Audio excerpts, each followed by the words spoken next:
ready ਨਹੀਂ ਪਾ ਰਿਹਾ ਫੇ ਮੈਂ ਇਹਨੂੰ ਪਿਆਲ ਪੂਲ ਕੇ ਨਾ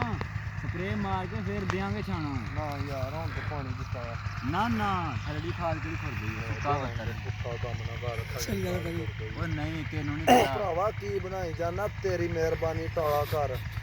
ਭਾਜੀ ਨਹੀਂ ਅਦਰੇ ਮੈਨੂੰ ਇਹ ਦੱਸ ਬਹਿ ਹੁਣ ਥਲੇ ਦਾਣਾ ਨਹੀਂ ਮੈਂ ਸ਼ਾਮ ਤੋਂ ਮਾਰ ਲਵਾਂਗਾ 5 ਲੱਖ 5 ਕਨਾਲਾਂ 5 ਕਿੱਲੇ ਤੇ 5 ਕਨਾਲਾਂ ਪੈਲੀ ਤੂੰ ਦਿੱਤੀ ਸੀ ਮੈਨੂੰ ਮੁੰਜੀ ਕਿੰਨੇ ਦੀ ਹੋਈ ਆ ਝੂਠ ਨਹੀਂ ਬੋਲਣਾ ਇਹ ਸੱਚ ਬੋਲ ਸੱਚ ਬੋਲੋ ਸੱਚ ਬੋਲ ਮੁੰਜੀ ਹੋਈ ਆ ਭਰਾਵਾ 6 ਕਿੱਲਾ 37 5 ਕਿੱਲੇ ਵਿੱਚ 4 ਕਨਾਲ ਪੈਲੀ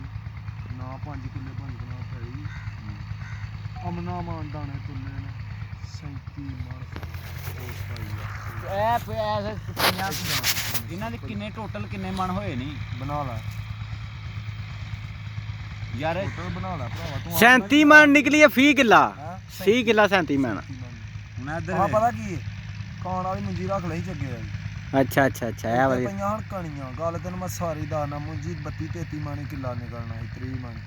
ਹਾਂ ਕਣੀਆਂ ਪਈਆਂ ਹਨ ਤੇ ਉਹ ਭੜਾਸ ਪੈ ਕੇ ਵਜ਼ਨ ਵਧਿਆ ਸਵੇਰੇ ਬਲੋਵਾ ਲੱਗਾ ਸੀ ਤੇ ਉਹ ਆ ਗਏ ਸਾਫ ਸੋਹਣੀ ਗੱਲ ਕਰਨ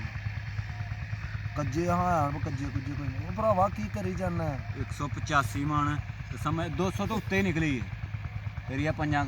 ਕਿੱਲੇ ਤੇ 5 ਕਿੱਲੇ